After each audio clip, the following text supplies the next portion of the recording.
Being the February 11th, 2019 general government.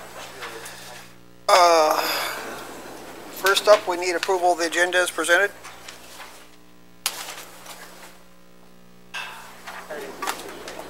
What did you say?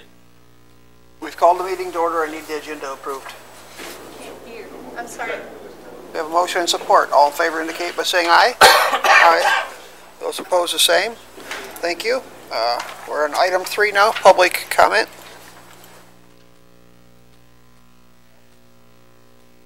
It is.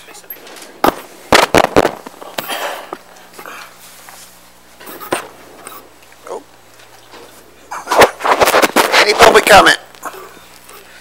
We have no public comment today. We move to item 4, committee items. First up is 4A, our minutes from January 7th. Motion and support to approve the meeting? Here we have a motion and support. All in favor indicate by saying aye. Aye. Those opposed, the same. Thank you. Minutes are approved. 4B, the Enterprise Group. Welcome. Thank you. Good morning. I have a couple of items to share with all of you this morning.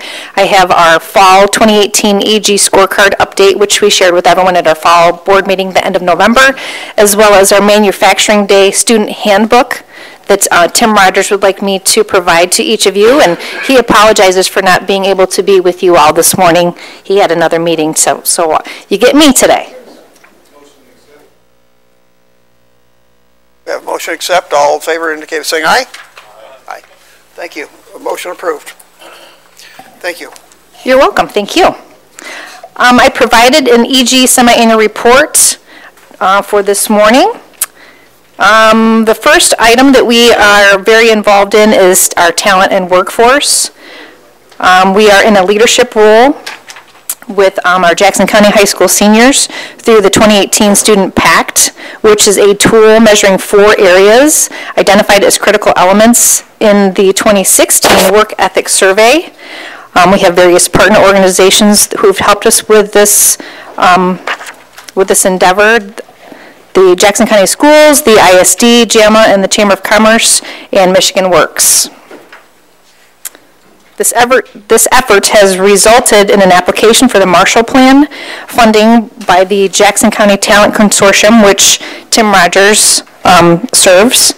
The application was submitted and funded, and it's one of 9 consortiums awarded for a total of $15 million.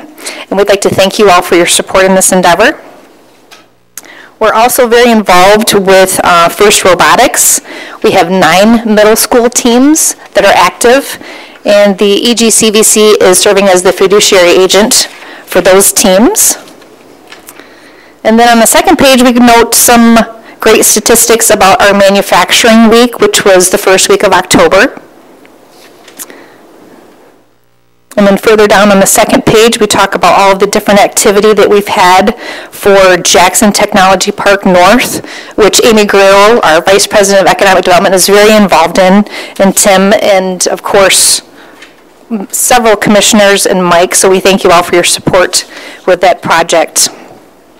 And then on our third page, we talk about different expansion and attraction projects, as well as our PTAC updates, our Procurement Technical Assistance Center.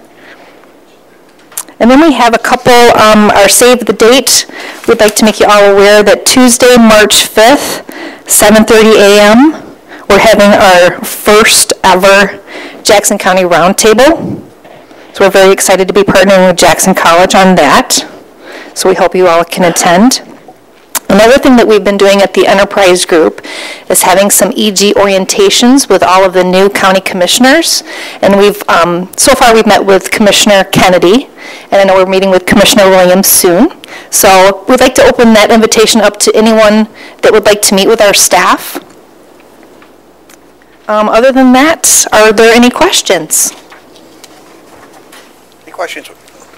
Commissioner Darius?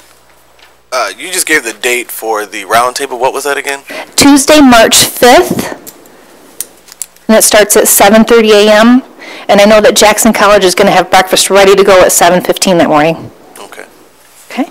And I think if you don't have the invitation, I can email that to you, because you have to register online with Jackson College. Okay. I'd be glad to send that to you. If you could, please. Sure, absolutely. You're at study session that day. Sorry? You're at study session that day. Oh, okay. I'm sorry. Any further questions? Thank you. Thank you. Nice report. Thank you. Next up, we have another Enterprise Group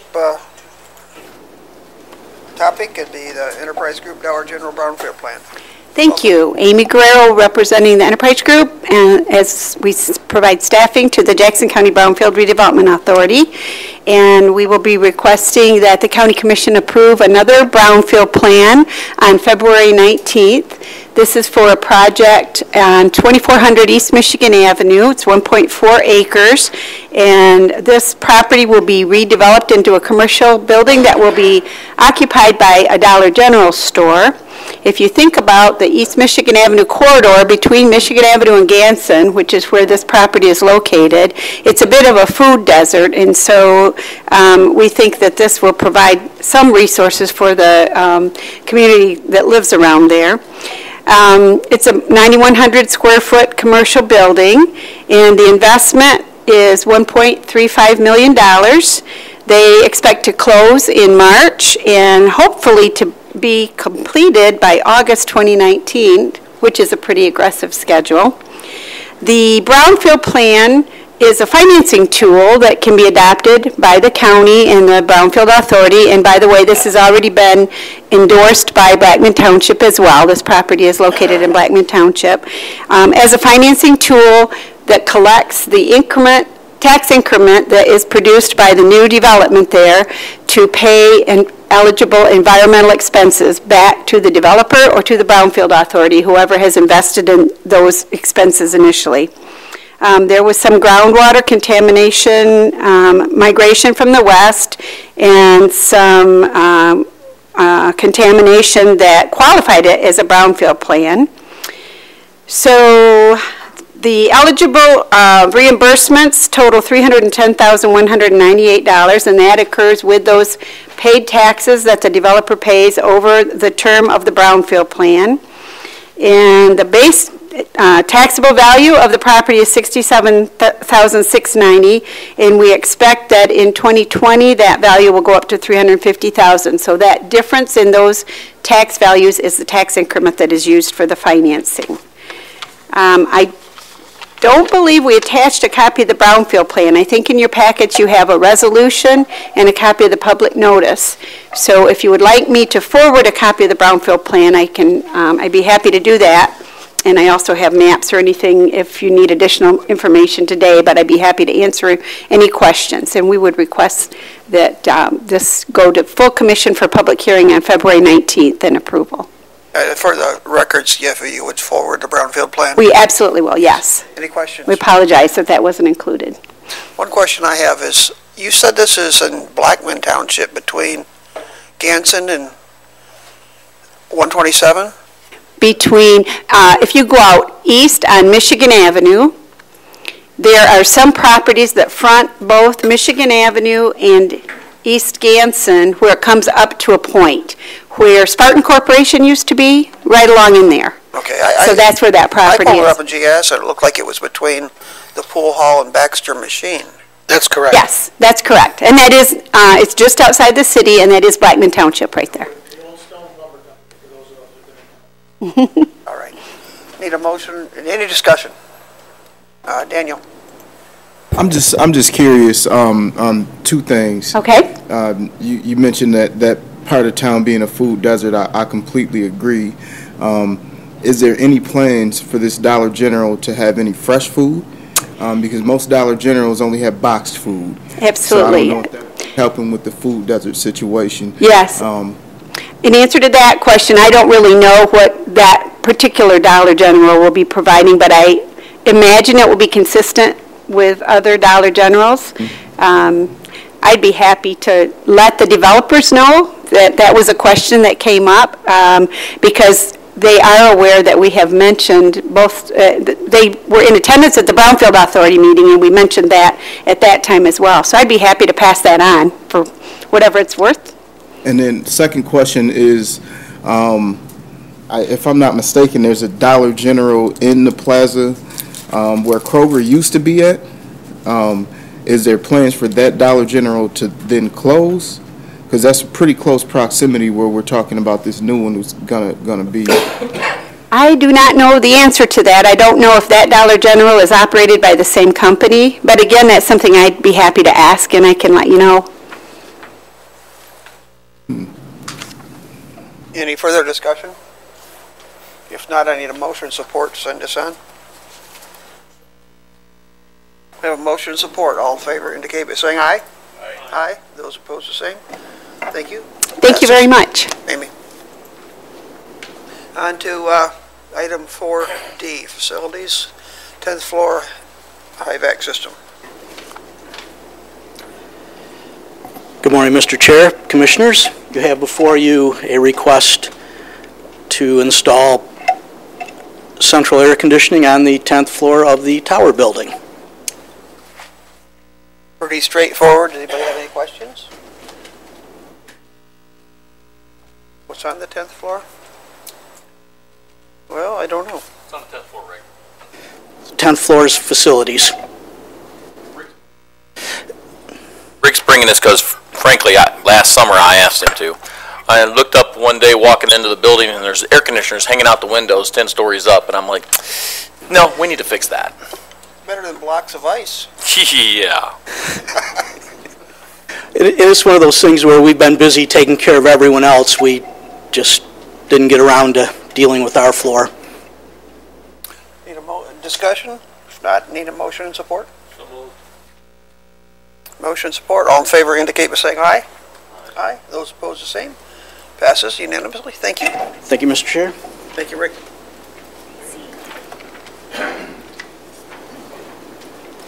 Next up, we're moving on to the parks. We have 4 or 5 items there. Welcome. Good morning. Thank you. We're looking for a motion to authorize park staff to apply for a Canada Goose management permit for Sparks Foundation County Park, also known as Cascades Park.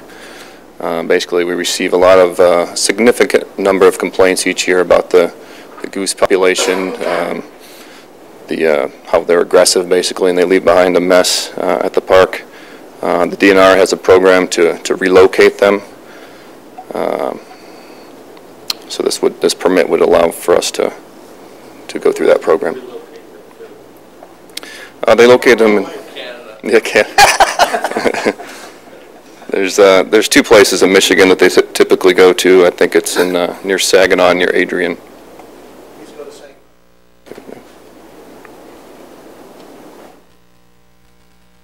These animals birds are relocated. They're not harmed. It's taken out of our backyard. Daniel. Good morning. Just a couple of questions.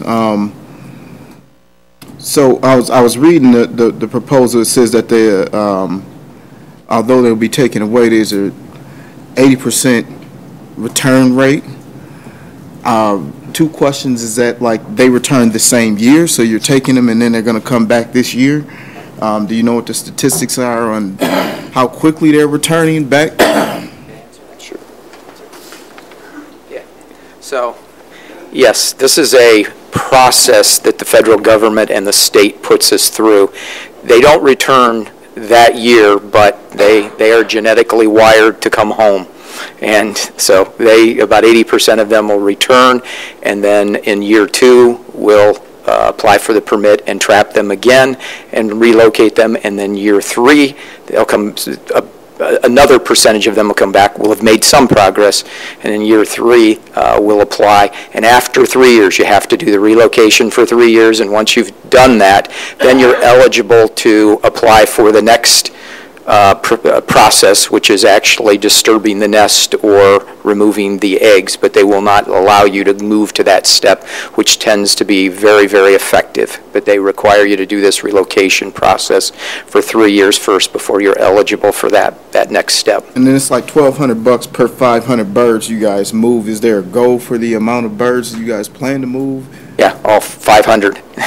We're going to move as many now. Again, it's a short window, and we'll catch as many birds as we can up to the 500. We believe that the 500 number will have a significant impact in the immediate year, and we'll do it early in the season in early June. So for a season, we should see some remarked improvement. We just need to understand that we're going to be relocating, in many cases, the same bird 3 times before we then can... Hope they don't bring friends back. You got it. You got it. Come with us. We know a better place than this, up in Jackson.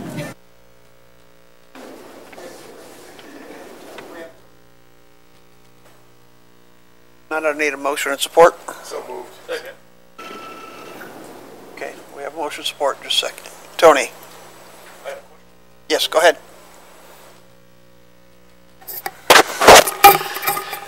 Have you used or considered using a Concord grape seed extract on the lawn? Geese are grazers in the land where they can eat the grass. The grapeseed extract is non-toxic, it's biodegradable, it just tastes bitter. You spray it on your lawn, and the geese leave because they say the food here tastes terrible. We'll go someplace else. Yeah, I've used just about every technique in my career you can imagine, and we've used that one. In a small concentrated area, like somebody's backyard along the lake, you can use that method. You just have to continue to do it. Every time it rains, you're putting the extract back on. It gets very expensive. In a large area like Sparks County Park, all you'll do is move them around the park.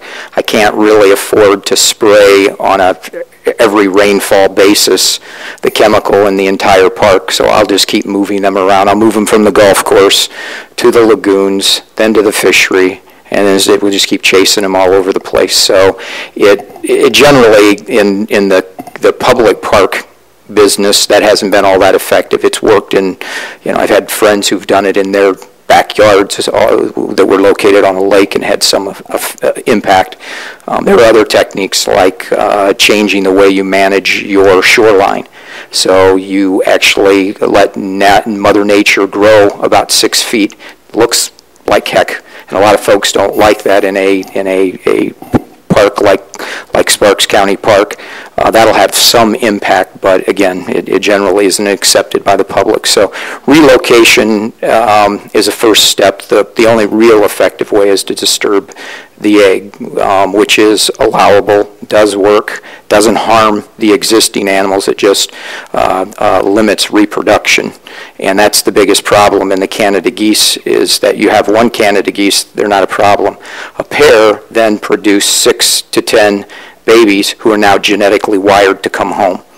And then they keep coming home, and you get it. They have babies, and they're genetically, and suddenly you go from 50 geese over a 5-year period to 600-700 geese very quickly. And so slowing the reproductive process is the only real effective way we've found in large public spaces. Okay, we have Doc.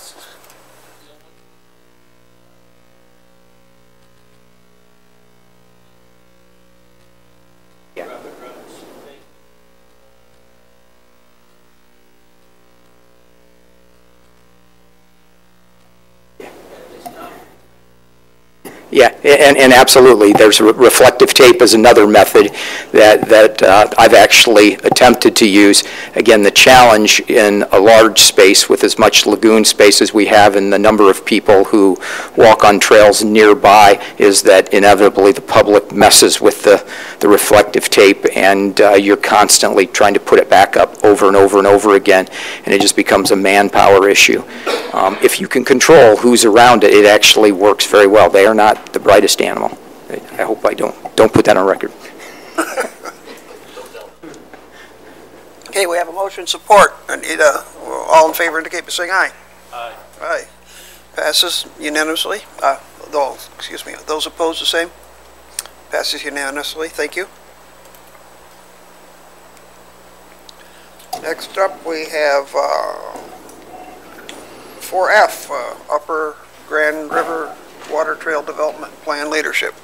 Yeah, so most of you are aware that over the last several years there's been a citizen committee, a group of leaders who have been meeting in the Drain Commissioner's office and actually developed, along with Area 2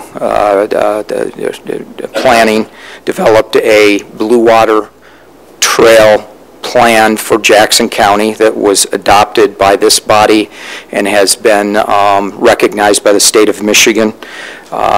Based on that plan, we recently received, Jackson County did, a designation from the state as a state water trail, the Upper Grand here in Jackson. That's very significant because there are only a few rivers in the state so far who have met the requirements and been able to get that designation.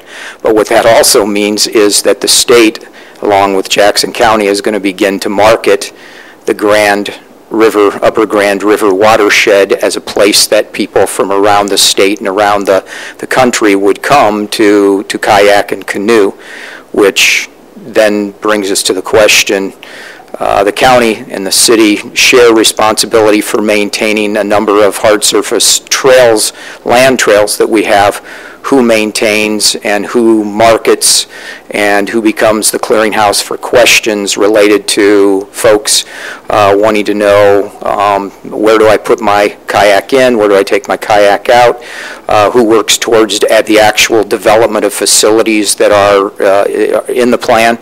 Long story short is the committee has done its work and is now looking for a permanent home, so to speak, to take on the responsibility of maintaining and marketing this water trail that we've developed here in Jackson County. And they've asked Jackson County to be the one to take that responsibility on through its Parks Department. Rather than the park director saying yes when he doesn't have the authority, I thought we should discuss it with the park board, who feel it's a very important asset and that it should be our responsibility, and have recommended here to you as a body that that the County Parks Department take on the leadership role in maintaining and marketing this particular facility.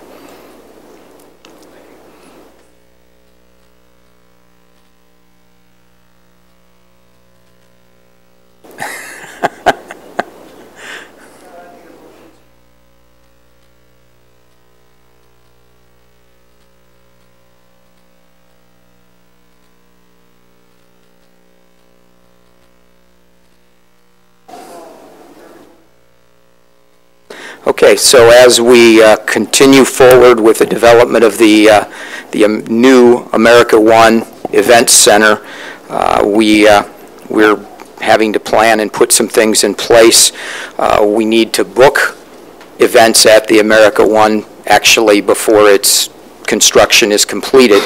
We're already beginning to get a fairly significant number of phone calls, both locally and regionally, asking about booking events. Everything from school proms to weddings to consumer trade shows. And we haven't really been able to answer questions regarding pricing. We're looking at booking events April 1 of 2020 forward. So that's a date, a line we've drawn in the sand that we're very confident we'll be able to meet in the construction schedule. We've left quite a bit of time contingency there so that we believe we can meet that date. But in order to begin to book events, we need to have some kind of a pricing structure in place. This is the base pricing structure. We're asking for you to approve it, and then we will come back with some policies that surround it that address issues of what do you do with a local nonprofit, what do you do with other partner governmental agencies, and what does that look like. And so we'll come back with some policies that suggest what kind of, how we handle those events, and a recommendation related to any kind of discount that those types of groups may be given. But right now, we want to get out on the street a base pricing schedule and be able to start booking some of these private events ahead of time. The more we book ahead of time before we open the doors, the more revenue we'll create that first year, the better off we'll all be financially. Discussion board. We have no discussion. Need a motion and support to send this on? We have a motion and support. All in favor indicate by saying aye. Aye. Those opposed, the same. Thank you. Next up, we have Parks again. This is a resolution for H to apply for MDNR trust fund money. Okay, we're working towards an April 1st deadline on a couple of different grant applications to the Michigan DNR Trust Fund grant program. Been working with the county's grant writer. Part of the submittal process is a resolution from your highest governing board. So the first one is a kayak and canoe launch and fishing pier at Little Wolf Lake County Park. It's an ADA fishing pier with benches and a railing, a paved trail and a boardwalk from 2 ADA parking spots in the parking lot, and then a kayak and canoe launch, which is an ADA compliant. This is the trail plan that Jeff just mentioned, the Upper Grand River Water Trail Development Plan. This is noted in there as an access site to the Upper Grand River. It's a trailhead for the Chain of Lakes Trail, basically, so it's the furthest point out where people could start, so it's a significant portion of the water trail. And just looking for a resolution of support. If there's no discussion, I need a motion to support to send this to the full board. We have a motion and support. All in favor indicate by saying aye. Aye. Aye. Those opposed, the same. Passes unanimously. Thank you. For I, much the same, just different location. Correct. Yep. Again, it's also identified in the Upper Grand River Water Trail Development Plan. This is a trailhead for the main branch of the Upper Grand River Water Trail. Same story. Pretty much the same kayak launch, two ADA parking spaces, and an access route from the trail head to the parking lot. Discussion. And if there's no discussion, I need a motion and support to send it to full board. I'm sorry. Go ahead, Daniel. I just was curious.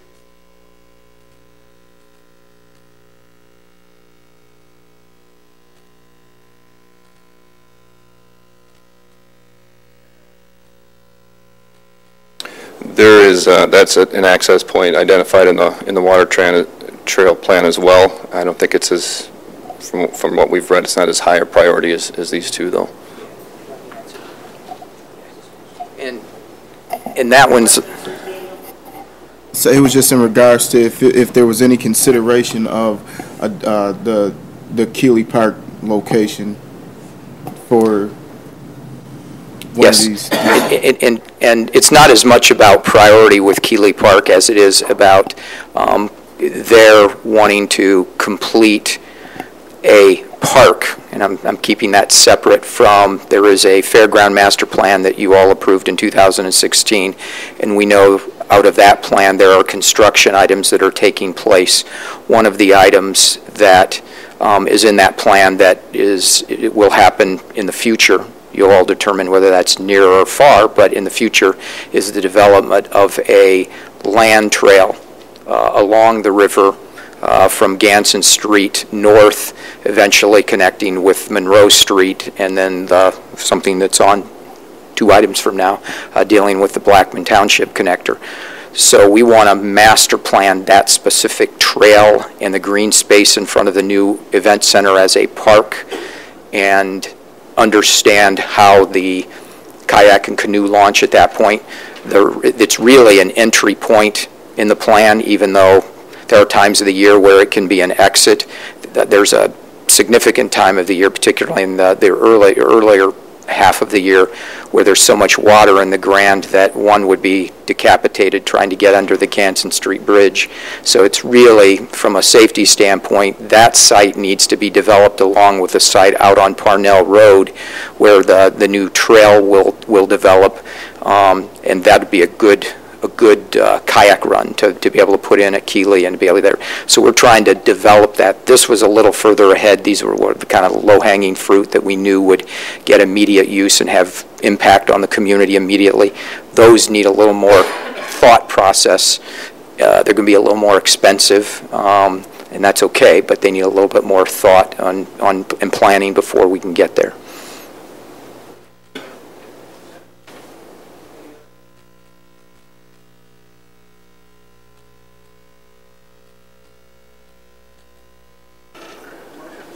All in favor indicate by saying aye. Aye. Those opposed, the same.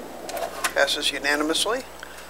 Next up for J, another parks item, staff reorganization plan. So this is what I call phase 3, and at least in my tenure, I believe the last phase that I'll bring before you. But we passed a millage, and we created some pretty high expectations for improving maintenance of our existing parks, the frequency we mow, the frequency we pick up trash, the level of trimming, our responsiveness to everything from graffiti to roof repairs on shelters, and big one is playground and playground maintenance, which is a significant task that we haven't really been able to keep up with. So the millage created the resources and the expectation. Those resources really are about having adequate staff to do those things. So this reorg creates 5 additional FTEs, all frontline employees, either on the maintenance side, or the other part of this story is we're opening a new event center, and I have to gear up in 19 to have staff. So when I open, they're trained, prepared, immersed in the system, and are ready to go. So we're asking for approval of the reorg and the full-time equivalents. They'll be brought on in stages. The event center staff will be brought on later in the summer. The maintenance staff will be brought on, the maintenance techs, as soon as we get approval from you all. We'll go to work and working with HR to get those ads out and start looking for those staff, because summer is coming. It doesn't feel like it. So these are all frontline folks that are meant to effectively impact the event center and impact the quality of maintenance. And keep in mind, we're going to be investing a lot in terms of capital improvements over the next 10 years. If we maintain at the level we've been maintaining, we'll just be back in the same boat again. We need to maintain at a higher level. Jeff, if you could just review again the timing of when these positions will be hired. Yeah, so there's some movement that's going on here. Let me get the org chart out, and then I will, makes it easier. So as you look at the org chart, the park superintendent is actually just a move of one of our existing staff who's already providing leadership, and then that allows us to fill the 2 park maintenance tech positions. They listed as park maintenance 1 positions. Those we would be making that promotion, and then we would be filling those 2 positions as soon as possible. Given where we're at, the HR has some work to do. Those are already existing positions with job descriptions that are already written, and salary ranges or pay ranges that are already in place. So we should be able to get something out on the streets and start recruiting staff ASAP, with the hope that we would have those engaged no later than the 1st of April, but ideally mid-March. So we need to move fairly quickly for that side. Go ahead. Would you explain to the board why you need those 2 positions? What's changed? Yeah. Again, it's maintenance is about bodies, and I can hire 20 additional bodies, but I have to have people to supervise them, and I have to have some staff. And these 2 maintenance techs, we already have 1. These 2 maintenance techs allow us to meet certain expectations that are out there. For instance, we plow all of our trail system. And our trail system, it was what, minus 15, minus 37 with a wind chill. And our guys are out plowing and they're maneuvering around at least a dozen people who are out on the trail in that weather running. And that's been the expectation since I've been here. There aren't many folks who do, but it is something that the public has expressed great appreciation since I've been here. So we have folks that do an immense amount of cleaning and plowing. We also have a large forest canopy in our park system, and the wind barely blows. I've got one of these full-time park maintenance folks will spend 80% of their time during the year just cleaning up tree limbs, large tree limbs, particularly along the Falling Waters Trail, which is an old railroad corridor, and much of the aligning tree canopy is not in great condition. And so we have trees down almost on a daily basis. So these guys are doing, and then with the addition of Keeley Park, we have a lot of catching up there to do in terms of barn maintenance, painting, cleaning, a lot of electrical and plumbing work that has to be done, and these folks really do the basic rudimentary stuff that has to be done there. So that's all year round, but these folks also then are folks in the field that become the lead with these larger crews of seasonal folks who have to be and need to be led. We've done it, but we haven't done it well in terms of sending out crews of 6 to 8 folks to do maintenance in a park, and they're all seasonals.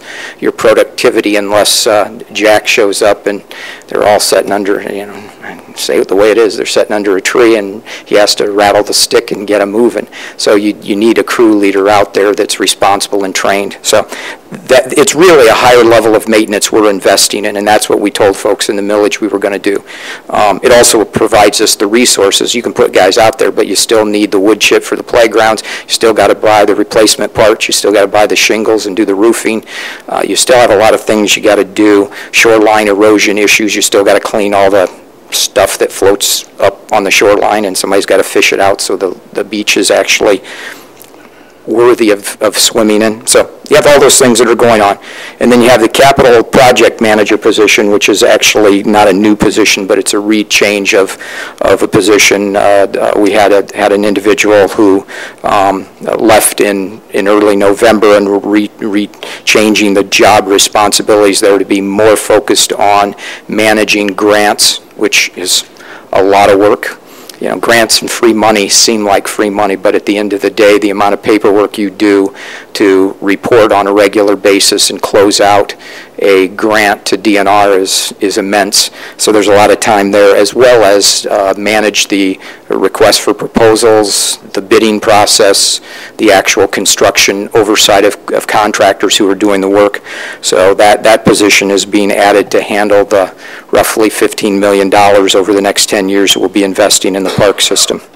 So that's all of the stuff that we're looking to fill right now, the 2 park maintenance positions, maintenance tech positions, as well as the promotion and then the hiring of the capital project manager. Funds are already approved. You approved them in the 2019 budget to be able to fulfill this plan. So then over here, the fair positions and the events center positions, those all will be filled in a cycle. We hope to have them in somewhere between June and August. There's no set date. It's really, we're going to get the ads out, see what kind of talent we attract at the price point we can afford, and then begin to schedule. But we may very well select somebody, but not schedule them to come on for 60 days after we do the actual selection or hiring. So the timing would be that we would want those positions filled no later than the middle of August, right after the fair. Ideally, if I could bring them in before the fair so they can experience that as an event this year, because they'll be knee-deep in that next year. So it's a lot of moving parts, but it's the last, and there's a lot going on, a lot of expectations, and we're trying to gear up. It's one thing to get the public to approve funding. It's another thing to, believe it or not, then execute a plan and spend their money responsibly. And it requires a good staff that's well-trained to be able to execute the plan and get the capital improvements and the maintenance moving in the right direction. Questions, Ward? We have a motion and support. All in favor indicate by saying aye. Aye. Those opposed the same. Thank you. Good Sorry to talk explanation. so much. 4K, Blackman Township Connector Trail.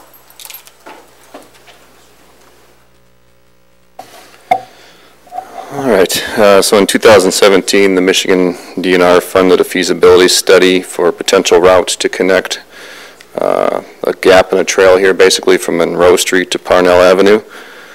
This trail fills a gap not only in our county, but in the statewide plan of connecting Lake Huron to Lake Michigan. The DNR is going to be extending the Lakelands Trail from Stockbridge to Parnell, so they basically want to make sure that there's something to connect to once they get to the prison site. The feasibility study basically provided us with some conceptual routes, and this is the next step beyond that to do some engineering and to firm up exactly where the trail is going to, where it's going to go and what we'll need to do for construction. This also gets us in line to apply for 2 upcoming grants that'll be pretty crucial in funding the construction. There's a MDOT TAP grant that's due this June 26th, and then next April 1st of 2020, there'll be a cycle for another DNR trust fund grant. So we're just looking for a motion to accept the proposal from Mannix Smith. Commissioner Shotwell. Is there a way you could include a map with this when it goes to the full board Tuesday night, so we can look at where this route and everything's going to go so people can actually see it? I don't think we've provided that in quite a while for anybody. Absolutely. Other discussion? If there's no other discussion, I need a motion and support. Send this to full board. Okay, we have a motion and support. All in favor indicate by saying aye. Aye. Aye. Those opposed the same. Thank you. Thank you. Motion passes. Nice job. Okay, on to the next item. It's the HR Department, reorganization phase 2. Good morning. Good morning, Mr. Chair. Thank you. Good morning, Commissioners. What you have in front of you is it's the staff report, an org chart, some financial implications, but really this is about the future of the HR department and its support, obviously, of the county mission and the county administrator and the commissioners, and of course our employees. So we have some critical things that have happened to HR and will be happening. We had one person leave suddenly at the end of last year. That was in our payroll spot. We have 2 of our long-standing employees, long-service employees, excellent employees that are in the DROP program. One is leaving at the end of this year. It's really our benefits administrator person. My deputy, this will be her last full year, so it's a transition year for her, and she'll be leaving in February of next year, so a year from now. So with that, I've been having conversations with the county administrator, controller, about how we want to organize going forward. We also took advantage of some opportunities with the staff, the core staff that I have now, and our current, for instance, our current pension coordinator stepped up. She had already asked if she could be trained in payroll, and we said we would do that. And then when our payroll specialist left, she stepped up and was trained fully and has actually been doing payroll plus the pension coordinator position since the end of December. She is a specialist in process improvement. She's already made some process improvements in both jobs, so we were able, what I'm recommending is combining that job, and with that creating a data analyst position. One of the things about HR for the future, it's all going to be about metrics and data analytics, and analytics used to influence our managers, support our managers in training, development, coaching, etc. So you'll see that. This is not an addition to staff. Basically, with the combination of the 2 jobs, we had a job open, so I'm creating a data analyst job. With that job will report to someone that's already my senior, really. She's really functioning as an HR manager. This would formalize that. So that would be the 19 piece. Backing up, in 18, we already had budgeted dollars in JCDOT, so we moved things around to get a senior person there. Excuse me, I'm fighting a little cold. And with that, because that is really a large organization on its own, we created a senior manager of HR position, and that's been filled. She's a tremendous hire for us. Just turned out to be an excellent asset. I'm working with her not only from a coaching and mentoring standpoint for JCDOT, but also she wants to get involved in a wider range of labor relations. So she'll be also working on some wider county projects with me. So that was 18, and I'm considering that phase 1. That was already budgeted for. What I'm asking is approval for phase 2, which is the combination of the jobs, the new HR manager, the new data analyst. And then phase 3 is when the deputy leaves, looking at things that we'll need going forward. I really constructed a strategic benefits comp and risk analysis type of role that's out there that we compete with in other municipalities and certainly in the private sector. And again, I'm looking for strategy. I'm looking for someone that's going to champion our current excellent foundation of wellness. So really, I want a wellness champion, a well-being champion that's kind of taking it to the next level based on the good work that's already been done. And somebody that can come in and understand the benefit strategies, comp strategies, and risk strategies that the county needs to support the county and its employees. That will be a part of the 2020 budget process. So those are the 3 phases. I'm asking that phase 2 be moved on to the full board for approval. Questions? Thank you for the good explanation and well thought out plan. Discussion? If there's no discussion, we need to send this to the full board. We have a motion and support. All in favor indicate by saying aye. Aye. Those opposed the same. Thank you. Thank you. Good job. Moving on to 4M. This will be our finance.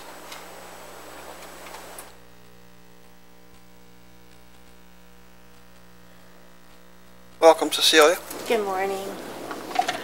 So regarding December, where we are at regarding our financial statements, we have a year-to-date expenditure percent of 99.5%, which is what we would be expecting at this time of year. Our revenue percent is only 94.7%. Compared to this time last year, it was 94.2%, so it is in line with where we would expect. One thing to keep in mind, I haven't noted on page 3 of different departments where we're going to be expecting additional revenue that we're going to be recording. And basically what that process involves is looking at January's cash receipts and February's cash receipts and determining if it was actually for 18's revenue. If it is, we go ahead and record that in 18. So it trues up our revenues for 18. So that still hasn't been done. It will be done. So, so again, based on where we were at this time last year, I don't see any, it's very reasonable, so. Is there any questions regarding that I can help answer? Questions or discussion, board? If not, we need a motion and support to send us to approve the plan. Okay. Motion to receive report, I guess. I got ahead of myself. All in favor indicate by saying aye. Aye. Those opposed, the same. Thank you. All right, nice thank report. you. Thank you. Move on to item 4N, the remonumentation annual report. This is just, I assume, for our review and file. The remonumentation report. Yeah. No need to talk about it. Any questions on it? It's okay. Moving on to item 4O. These will be, next 3 will be policy updates. This is a purchasing policy, number 2000. Deb, you want anything to say about this? Or? Just highlights. We had a couple of questions that came up regarding this policy externally, so we felt there was a need to revisit this policy. We defined professional services as one of the changes. Additional change includes The existing policy speaks to pre-qualified vendors for JCDOT. We neutralized that so any department or office could take advantage of pre-qualified vendors. In working with CoPro, CoPro is leaning towards some of that, especially for parks or facilities, doing pre-qualified vendors. So we wanted to open up that opportunity for others. Those are the big highlights. There was a question that came up, as I said, externally, which dealt with the opening of bids. So there is an additional sentence for clarification placed in there for electronic bids. So those are the big primary changes for that policy. Discussion, board? Mr. Chair. We don't use all pre-qualified bids, do we? No, what they're looking at opportunities where we might need somebody in an emergency, or where we would need several people. So like mowing services, we may need many people to assist with that. Or if there's an emergency plumbing issue or something like that where we may need to call somebody, they're not available, we got to call somebody else. So no, just in extenuating circumstances. But no, we're not doing everybody is pre-qualified. No. How do we handle this now? We didn't, to my knowledge, I don't think we had it before. It wasn't in, I could be wrong, is Rick here? No? Pardon? I understand. That's what I'm saying. What did we do if they're not pre-qualified? We typically would only have one vendor, I think, but based on the threshold, the purchasing threshold, this makes it easier to have pre-qualifieds, to have people that are already qualified to call. I'm not sure specifically how the department heads handled it before, but Jeff, do you have an answer? Open and honest. The truth is, when we have an emergency, we simply call somebody. And we go to, we don't know if it's the lowest bid or the best bid we would have gotten, but we don't have time to deal with it. So we go with known I'm fully aware of that. Right. That's why I'm asking. This is cleaning that up so that it meets certain standards of purchasing. It gives us a list that we can show we've actually vetted, and we can choose from that list. So there may be 3 or 4 qualified. There may be many that are qualified, but you get down to 3 or 4 who meet a certain price and serviceability standard. We just, in the past, we haven't had anything in the policy that really dealt with how you dealt with emergencies. This gives us and helps us meet the purchasing standard. I'm following that through. I understand that, but how often do we authorize pre-qualification? Do we do it once a year? Do we do it every 10 years? Do we do it at a whim when we decide we're going to pre-qualify plumbers? Mowing, as an example, which is something we've been looking at and trying to, because we have things that come up with storm damage, or in the fall, leaf pickup can be better or worse depending on the season. So we sometimes bring in help. There, we're doing it every year. I've been working with CoPro and my staff, and so every year we'll put out something and pre-qualify in the fall for the coming year. So that's an every year process. We will be bringing to you, and we're working through with CoPro, pre-qualifying landscape architects. If I have 12, 14 projects going, I can't go out and do an RFP for every single one of them and sort through every one of those proposals and hire what could be 5 or 6 different landscape architects at one time. I'll go crazy. So we're pre-qualifying landscape architects, and you'll see that next month. That's a 3-year contract with them where they're giving us set pricing that won't go up. So they're taking some risk by guaranteeing the pricing, and we're pre-qualifying them based on their ability to do certain types of projects. So that would be one that's 3 years based on that circumstance with a architectural design service, which would be different than mowing, which we could do every year. Okay, I'm thinking of more utilitarian stuff, plumbing, electricity, HVAC, those type of things. And my concern is that if you did plumbing and HVAC last year, 4 firms went out of business and 3 new ones opened.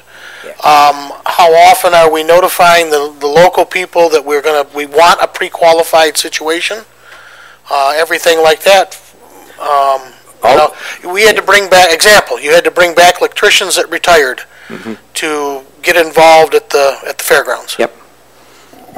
And how often are we going to we going to put this out? Are we going to do this in a yearly cycle? It doesn't show within the purchasing policy. CoPro, are they going to manage it for us, and they're going to return to us a plan? Our contract with CoPro, we're in the process, it's a one-year contract, so we're renewing that. There was options to renew, so we are renewing that. They aren't a permanent resource for us, so down the road we will be looking at how we want to move forward once we've completed our contract with CoPro. I guess I would have to answer it by saying we're letting the departments handle it with CoPro and the expertise of what they have, because everything is different. As Jeff indicated, each need is different. I can tell you they are notifying local vendors when these bids go out. You know, they've gone as far as calling people multiple times to make sure everybody's aware, and emailing, and so they are notifying potential bidders that are local. But I haven't been in the weeds that much as far as what each what they're doing for each bid as far as the pre-qualifieds. We haven't had that many, quite frankly. I think we've only are looking at 2 or 3 right now, which is, as Jeff indicated, mowing services, and so we're exploring it at this time. It's new. And we're following the same requirements in the purchasing policy, so if it's a contract that exceeds $10,000, it's going to the county administrator, who you could give some guidance. If it's over 25, like the landscape architects will be, then the pre-qualified list is coming to you for approval. So at that point, you have the check and balance of saying, well, we don't like it being 3 years, we'd prefer it be 1 year at a time on whatever the trade is that we're talking about. It's really hard to write it into the policy specifically because there's so many different types of services that, like I said, architectural services every year you could do it, but it really isn't going to change that much. But like you said, plumbing, electrical. If I may too, yep. I would chime in and say that clearly the policy doesn't address that, but it is something we can go back and discuss with CoPro. And while we can't cover every nuance or scenario, what we can do is put in there something to the effect that no pre-qualification will extend beyond 3 years or something like that. So there's always a sunset or trigger to make it to make sure it's looked at again. I know currently, as Chairman Schauble said, frequently what happens is there's a plumbing problem or something. Rick, he deals with plumbers. He's dealt with them for years now. He knows them all, if you will, those who went and those who are coming. And he'll call, 1 or 2 real quick and get one in here. We just want to formalize that a little more. I think clearly there's some need to add some language, and we'll go ahead and take a look at that. And if we can, we'll make sure that language is in there for the Tuesday night meeting. You guys will have an opportunity to take a look at it then. Would that be okay?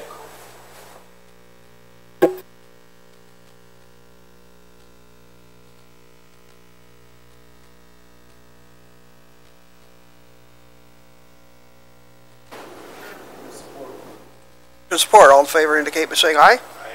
Aye. Passes unanimously. Are those opposed the same? Passes unanimously. Thank you, Board. We'll move to 4P, update policy 3030, drug and alcohol-free workplace. This policy, we started actually updating it late last summer. There was 2 policies that existed regarding drug and alcohol free workplace policies, 3360 and 3030. So we actually started combining it, like I said, late summer, early fall last year. And then with the passage of the recreational marijuana, we wanted to make sure that this was vetted by our attorney. Our attorney has approved it to form and content. Actually, he composed most of it.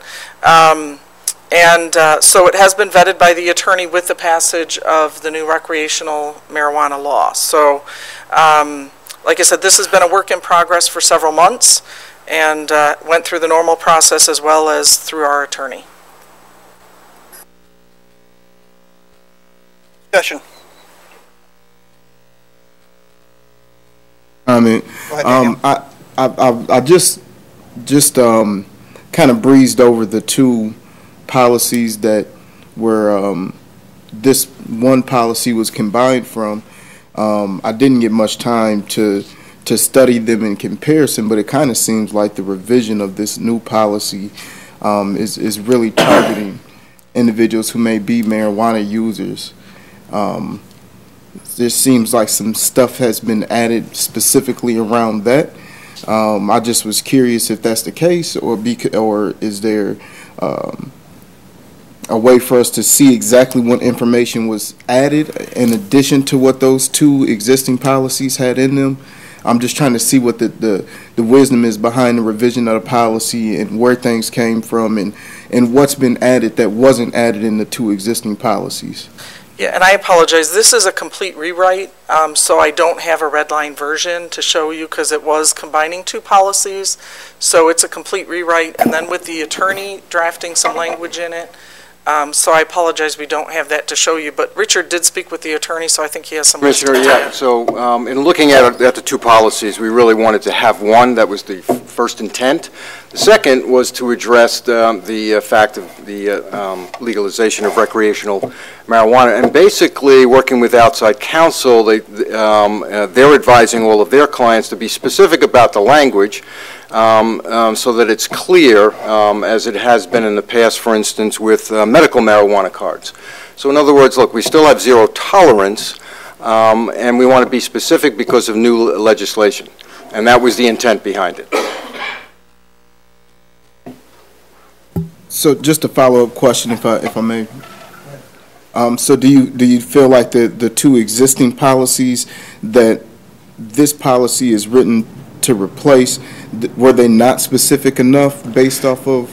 Not for the latest legislation, no. That's why I worked with the outside counsel to take a look at that, and that's what they're advising all of their clients. Can you tell us what areas you needed? Basically, it's the reference to the legalization piece where he added specific to it. Other than that, we took the two policies which really said the same thing, had him look at that, and he felt, okay, that wording's good, but here's where we need to add based on the recent act that was passed. I guess because there's no comparison of what may have been added between the two policies that were combined, I don't know what parts are new compared to what existed in the two separate policies. So is there any way that information might be able to be provided, like the specifics of what was added to this policy that wasn't contained in the two existing policies? I can add. Can we add the red line one that he marked up, the two existing? I don't think we have. Well, we have the one from the attorney that was marked up, and you can add the two policies. Yeah. Do you have something wrong with something in either of these policies right now? No, I'm just asking for clarification on what was added because I don't know what was added. Well, is there something that's not appropriate here? No, I'm looking for clarification on what was added. That the two. So we had two existing policies that seem to serve. But what I'm asking is the new policy in any way inappropriate? No, what I'm asking for, Chairman Shotwell, is clarification on what was added. Okay. I'm not saying whether I disagree or agree or that there was something wrong, but I also don't think there's anything wrong with asking for clarification on what was added. Because I don't see a side-by-side comparison of the two existing policies that we had in comparison to the policy. You may go to the county website and read county policies right now, sir. Oh, thank you. I appreciate that. I was just asking if the staff may be able to provide that additional information. And I can provide that to you if you'd like. I would appreciate that. Thank you. I will do that. Thank you. If I may, there was one question earlier by a commissioner who's no longer here, present. Oh, they had asked about the alcohol concentration of 0.04, because 0.08 is, of course, legally intoxicated, and we have that at 0.04. Any thoughts as to why it's not zero? Initially, offhand, without checking with our attorney, I'm going to say, number one, sometimes there's residuals, but number two, oftentimes people use an excuse of drinking a prescription or non-prescription cough syrup, and there is a very, very low amount of alcohol in there, so I believe for testing purposes and the effectiveness of the test, accuracy of the test, and those medications that do contain some alcohol, I'm going to guess that's why he put it at that level. But we will verify with him prior to Tuesday night's meeting to see if what that level, the thought process in that level was. Thank you, because my thinking is, I tend to concur. It's like, if someone's working and they have alcohol in their system, they really shouldn't be here, and my kind of thinking. But yet there are exceptions, and the good doctor's about to tell me, go ahead, sir.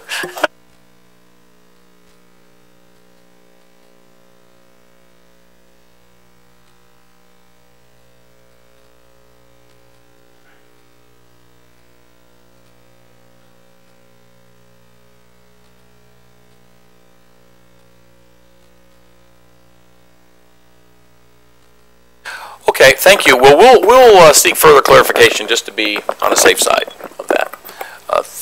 Thank you. And if you have any language concerns too, by all means, contact Deborah or myself, and we can make sure we incorporate those before Tuesday night.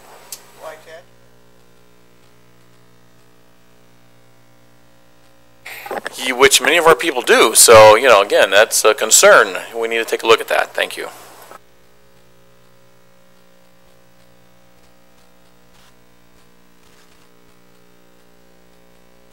We will intentionally not put it on consent. We'll bring it up for full discussion at the board meeting on Tuesday night.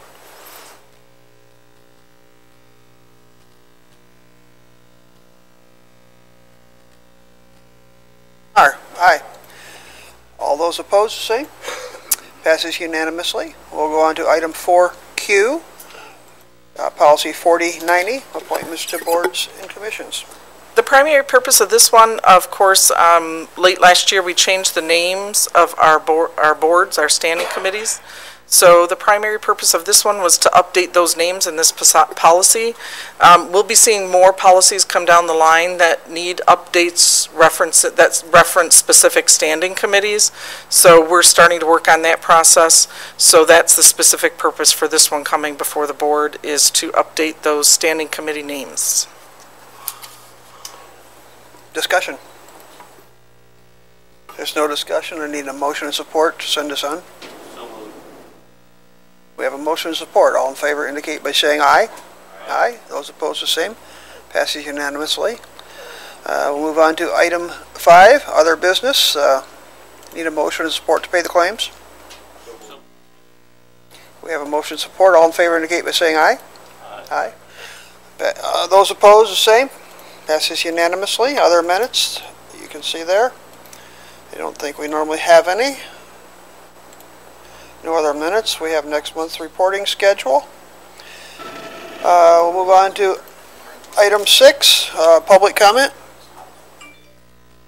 No public comment. Move on to item 7, committee member comments. Any comments, board? Okay, no other comment. Meeting adjourned. Thank you.